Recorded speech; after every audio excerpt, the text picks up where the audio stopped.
you have to end self. But you have to understand self to end self.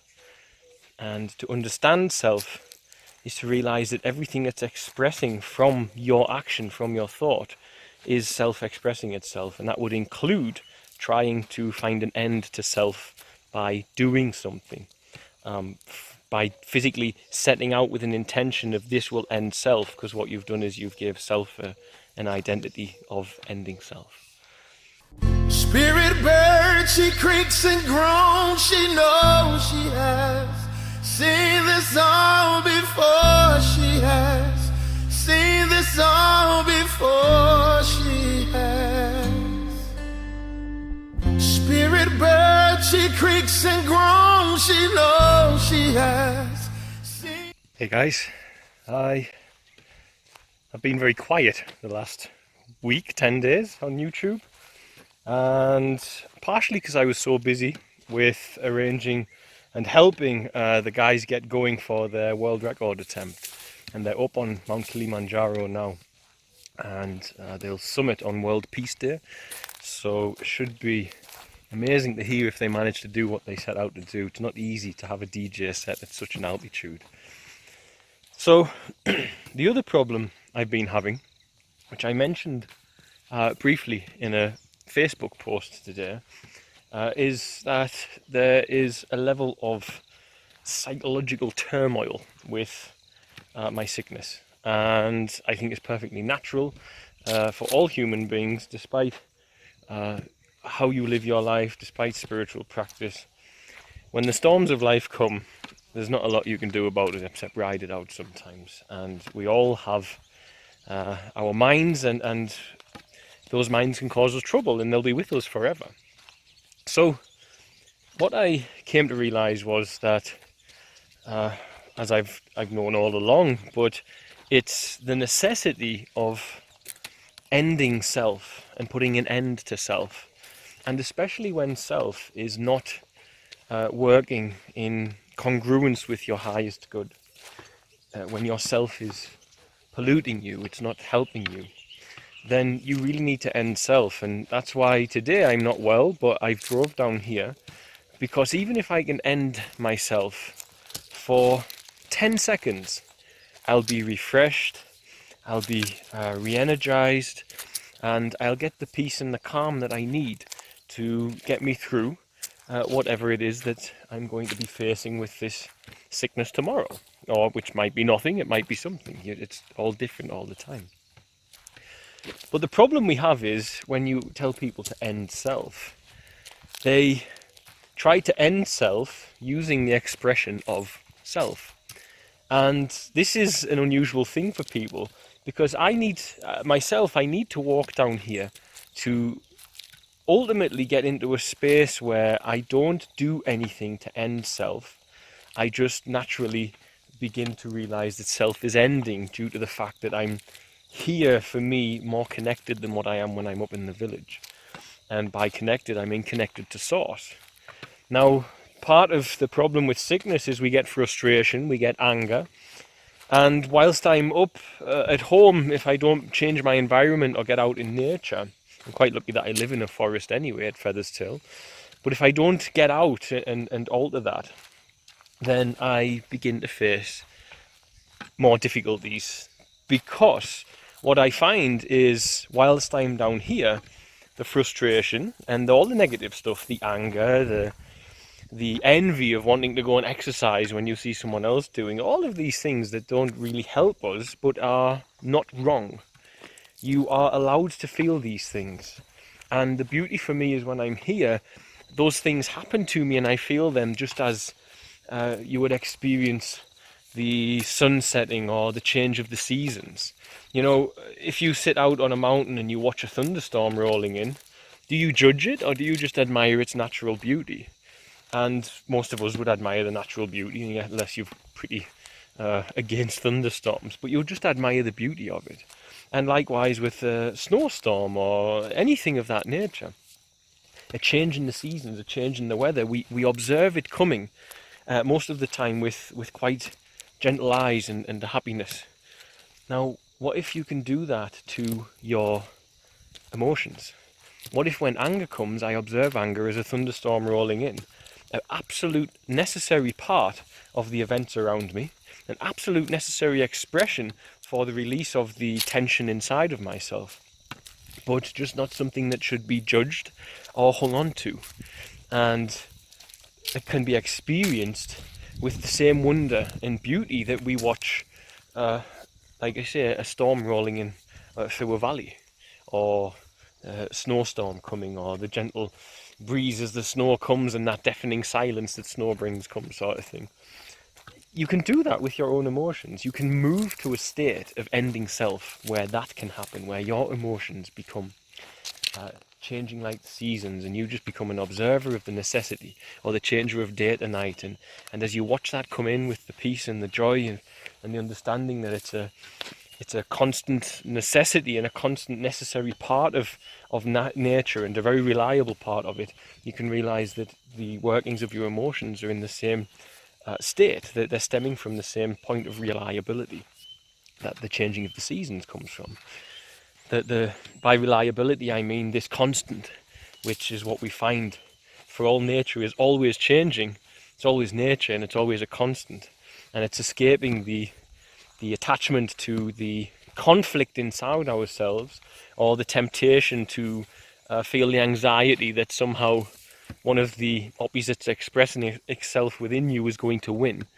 And when you escape all of that, you come to the point where you're into your natural rhythm. Your body becomes part of it because you are part of it. Now, I'm going to go this way because there's some children and they'll break my train of thought. So, your body is all part of the natural rhythms of this world. You're just as much happening in nature as nature is that we perceive it to be. We perceive nature to be something external from us. But I said to do this, you need to end self.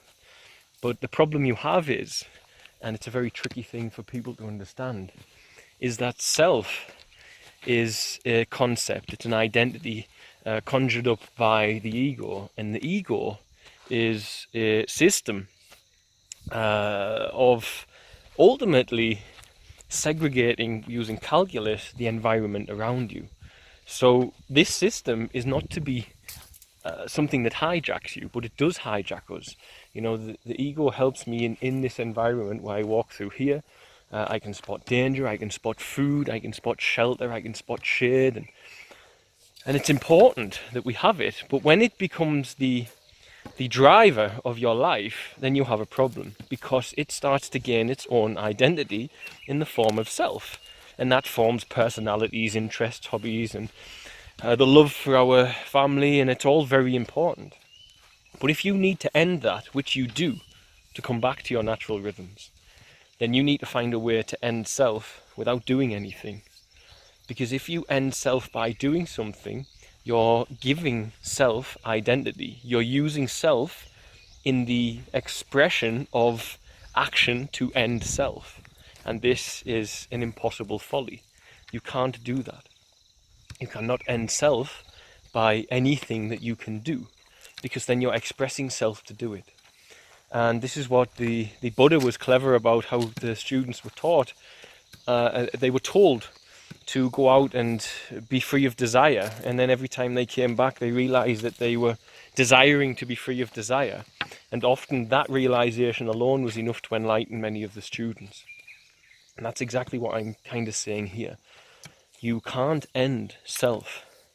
You cannot end self unless you manage to do it without using self as an expression. And that is a key proponent in the mental health of all of humanity that is absent and missing, and is starting to be observed and known, even in more regular mainstream health services, with regards to detaching from the constant thought and the thinking of the thoughts, and coming back to that natural space of peace and unity with nature and stillness. And when you get to that point, you come back to a natural state, which is where you can take healing. And we know our body needs this, because the idea of sleep, which is still quite little understood, is from all studies showing that it's purely about neurological overload. It shows us that we need to be able to digest what we've absorbed with regards to our 5 senses during the daytime. And this is something we can do in our working life, and it's a necessity for me as well. I'm taking heat here with this illness and everything else that's going on as well, without being able to come out here and watch self dissipate and fade away, without self expressing itself in any way to do it, which I can achieve even if it's for 10 seconds, 20 seconds, then it's enough. And this is what we should all be aiming to do. So you have to end self, but you have to understand self to end self. And to understand self is to realize that everything that's expressing from your action, from your thought, is self-expressing itself. And that would include trying to find an end to self by doing something, by physically setting out with an intention of this will end self, because what you've done is you've gave self an identity of ending self.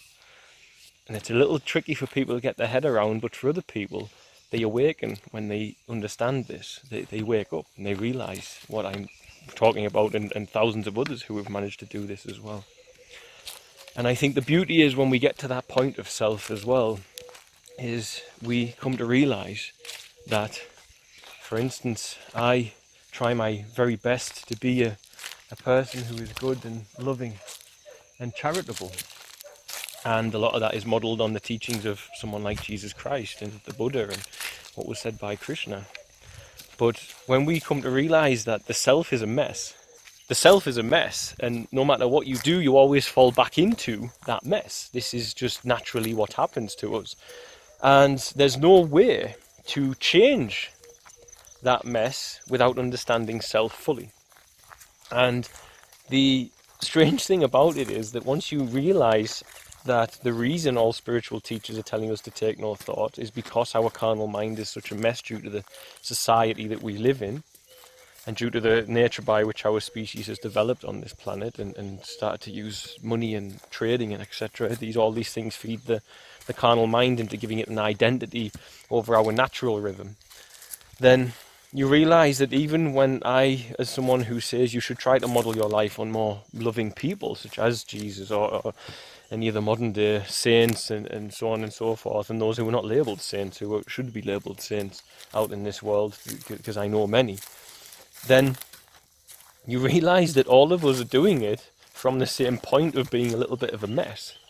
So until we identify the self and identify that that's a mess, you have to realise that when you're trying to be your highest good, it's still important that you see that the connection between self and the want to express your highest good is still an expression of the self that you are.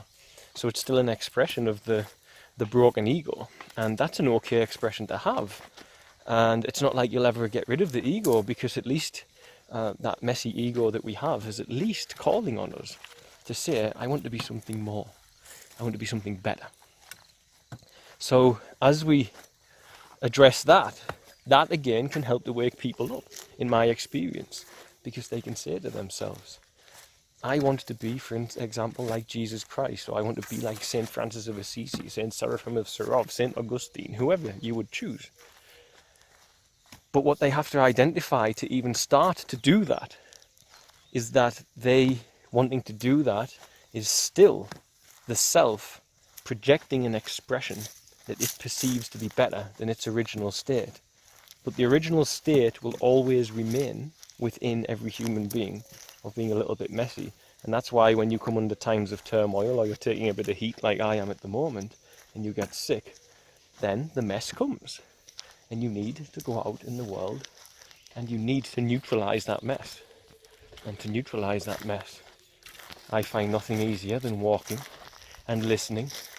And then in no time whatsoever, because I've done it for so many years, the self that believes it is me dissipates and fades off into the background noise of the forest around me, and it stops trying to grab identity from the input of my 5 senses.